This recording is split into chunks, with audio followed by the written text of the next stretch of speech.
In the 1980s, one man became so powerful that he controlled nearly 80% of the world's cocaine supply.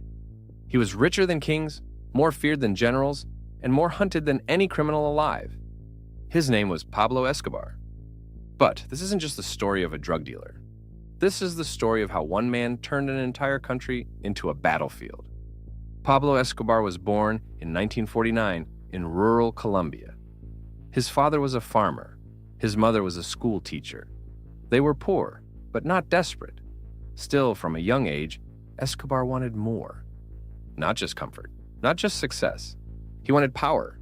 As a teenager, he started small, selling stolen goods, fake lottery tickets, smuggled cigarettes. By his early 20s, he was stealing cars and working with local criminals. But in the 1970s, a white powder began flowing into the United States at an explosive rate: cocaine. Escobar saw the opportunity before almost anyone else. At first, he was just a middleman, but he quickly realized the real money wasn't in transporting the product. It was in controlling everything. Soon, he became the leader of the Medellín Cartel, a criminal empire that would dominate the global cocaine trade. Planes packed with drugs flew into Florida. Boats crossed the Caribbean. Hidden compartments, secret airstrips, corrupt officials. The operation was massive. At its peak, the cartel was smuggling an estimated 15 tons of cocaine into the United States every single day. Escobar was reportedly making up to $400 million per week. He had so much cash that rats ate millions of dollars stored in warehouses. The cartel spent thousands every month just on rubber bands to hold stacks of money together. He built a private empire called Hacienda Nápoles, a luxurious estate with mansions, lakes, a private airport, and even a zoo filled with exotic animals like hippos, elephants, and giraffes. But Escobar didn't want to just be rich. He wanted legitimacy. He entered politics. In 1982, he was elected as an alternate member of Colombia's Congress.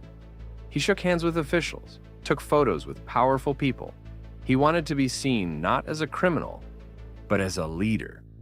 That's when everything began to collapse. When journalists exposed his drug empire, Escobar didn't hide. He went to war. He introduced a phrase that would define his rule: plata o plomo, silver or lead. Take the bribe, or take a bullet. Judges were assassinated. Police officers were hunted down. Journalists were silenced. Presidential candidates were murdered.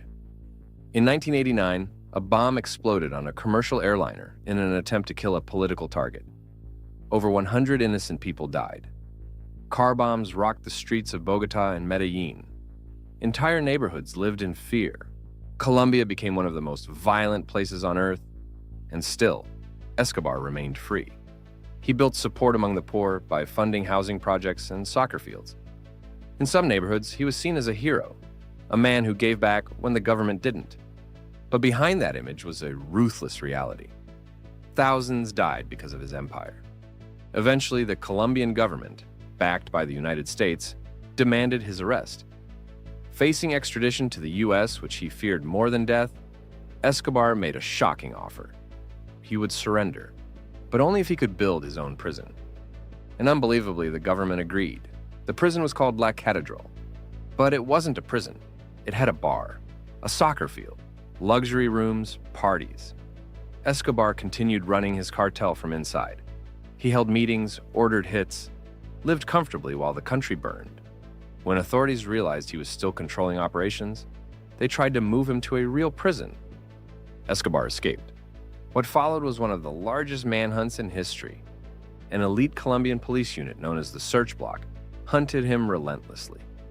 U.S. intelligence agencies provided tracking technology.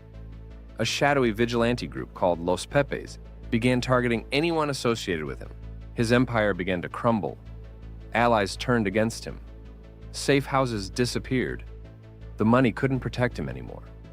For over a year, he hid, moving from house to house, communicating carefully, trying to stay invisible. But on December 2nd, 1993, one day after his 44th birthday, Escobar made a mistake. He made a phone call. Authorities traced the signal to a neighborhood in Medellín. Police surrounded the building. Escobar tried to escape across the rooftops. Gunfire erupted. Moments later, the most powerful drug lord in the world lay dead on a rooftop. Just like that, the king of cocaine was gone. To some, Pablo Escobar remains a symbol of rebellion, a man who challenged the system. To others, he was a terrorist responsible for thousands of deaths and unimaginable suffering.